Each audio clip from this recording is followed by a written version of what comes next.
Alors que la fin de saison approche à grands pas, Anne-Elisabeth Lemoine ne loupe pas une occasion de commettre d'énormes boulettes. Ce mardi 21 juin, l'animatrice de France 5 était aux commandes d'un nouveau numéro de C'est à vous lors duquel elle recevait notamment Jérôme Commandeur. Dès l'arrivée de son invité, Anne-Elisabeth Lemoine l'a taquiné pour ses discours de remerciement. Avec juste quelques trous en plus. La preuve en images. La chef de bande a en effet diffusé un extrait de la cérémonie de clôture de l'Alpe d'Huez lors de laquelle l'humoriste a été sacré du Grand Prix pour son film Irréductible, en salle le 29 juin prochain. Ah si est-il dur. Je voudrais remercier tous mes comédiens. Tous. Je vous aime très fort, et si est-il un immense honneur de vous avoir dans mon film. Merci au public, merci à tous. Et j'ai un trou, pour un gars qui fait du one man, si est-il très chiant quand même, débutait Jérôme Commandeur.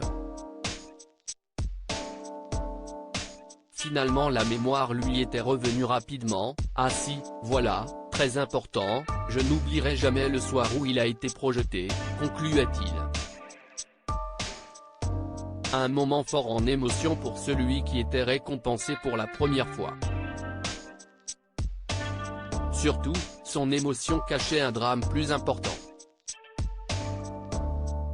Après la diffusion de ce magnéto, Jérôme Commandeur s'est senti obligé d'expliquer ce qui lui était arrivé.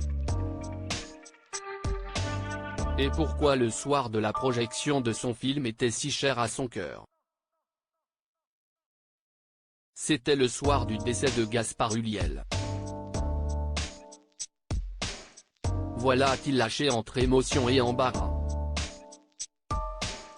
Mais la personne la plus gênée du plateau est sans nul doute Anne-Elisabeth Lemoine. Ah pardon, ça m'avait échappé, a-t-elle répliqué, confuse. Et Jérôme Commandeur de renchérir, si est-il pour ça que j'étais très ému. La lourde tâche de Jérôme Commandeur le soir du décès de Gaspard Ulliel. Personne ne pouvait s'attendre à un tel drame. Le 19 janvier 2022, Gaspard Ulliel décédait brutalement à l'âge de 37 ans à la suite d'un accident de ski survenu en Savoie. Non loin de là, au même moment, l'heure était à la rigolade, puisque se tenait le festival du film de comédie de l'Alpe d'Huez. Ambiance détendue qui s'est assombrie dès que la nouvelle de la mort du comédien est tombée. Une vague de tristesse a alors saisi tous les comédiens présents. Tout le monde est en état de choc. Quand l'information est tombée, certains visages se sont fermés, d'autres personnes ont fondu en larmes tout simplement. Tout le monde est un petit peu sonné, rapportait une journaliste de BFM Télévision. L'organisation a naturellement tenu à organiser un vibrant hommage à Gaspard Ulliel, accompagné non pas d'une minute de silence mais d'une minute d'applaudissements. Peu après, c'était à Jérôme Commandeur que revenait la lourde tâche d'alléger cette peine ambiante, puisqu'il projetait en effet pour la première fois sa comédie Irréductible.